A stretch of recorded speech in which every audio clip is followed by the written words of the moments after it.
What is going on, guys? My name is Tim Ruswick, and I just got back from a long weekend at Halloween Horror Nights Orlando. If you don't know what it is, it's an event where basically they take the whole park, they close it down, and they let you in late at night. And there's scary shit running around, dudes in masks, stupid chainsaws, and then there's a bunch of haunted houses and stuff.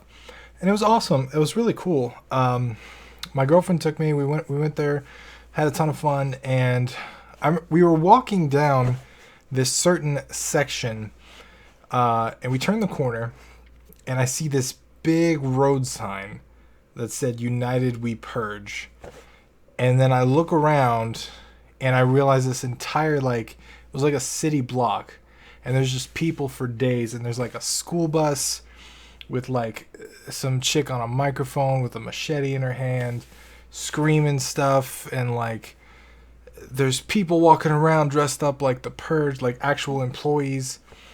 And we were just walking through that, and I just remember thinking like, wow, this is so detailed, this is so cool, it's like living in one of the movies. And I was just kind of taking everything in, and then a truck comes around the corner, a big ass box truck, like the one in The Purge #2, and I was just, wow, like even more immersion, like even more detail, even more ridiculous.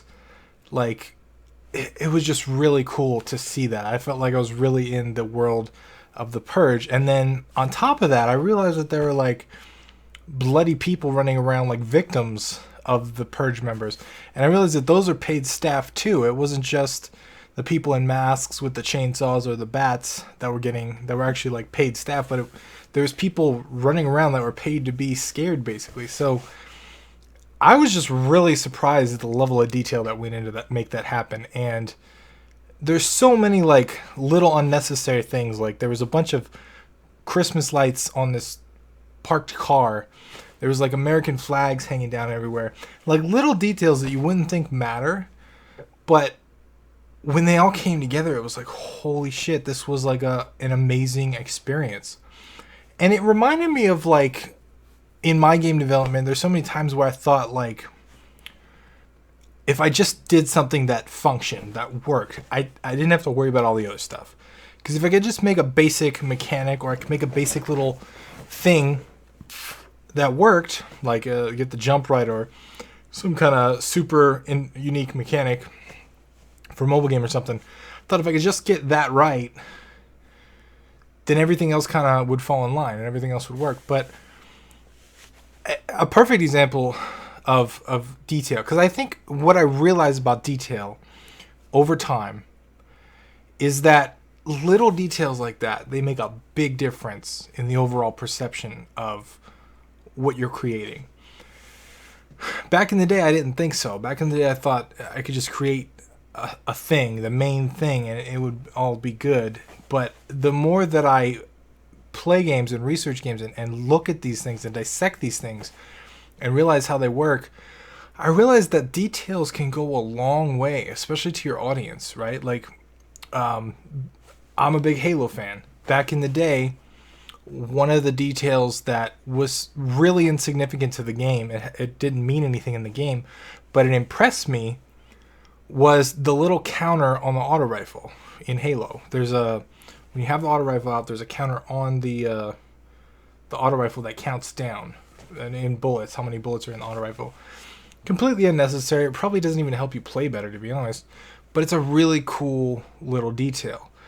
Coincidentally, one of the things that I think Halo 1 did wrong was the flood levels. There's just so much time of just walking through these endless levels that look the exact same, and you don't even know if you're going the right direction because you can get turned around and it just looks all the same.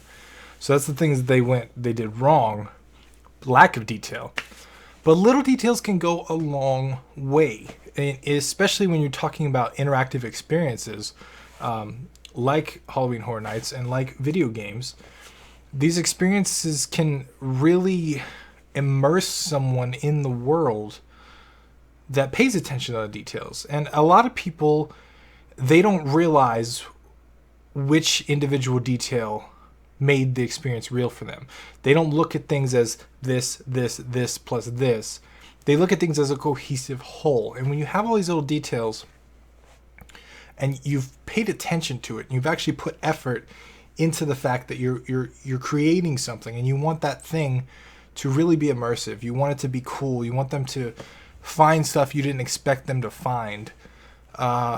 It's really, really interesting, and you can create a really great experience.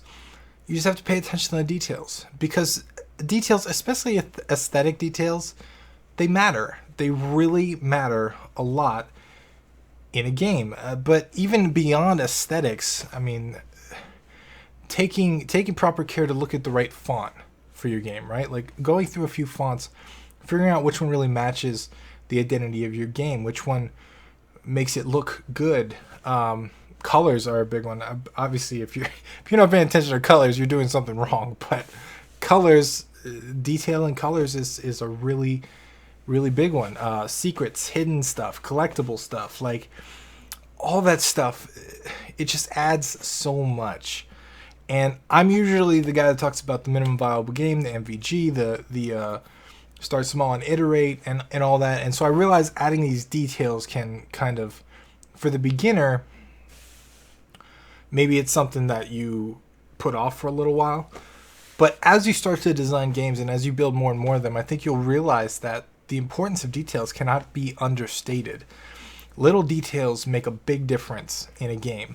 So that's all I got for you today. I just wanted to really talk about the specific details and how every little thing in an interactive experience like games, like what I did this weekend, was really adds to the overall experience. And I can't say it was any one thing there that really wowed me, but it was collectively all the little things that just put it over the top for me. And games are no different. Games are the same way.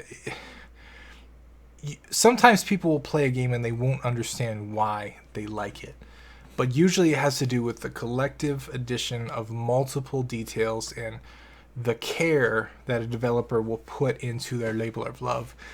And you're probably that developer because you're watching this channel and you really care about your game. So I thought I would share that. I thought I would point that out there. And maybe when you're going through your game, iteration cycles, just think about what little details could you add that would make a big difference.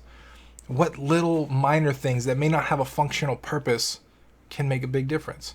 And you might come up with something that can really help out.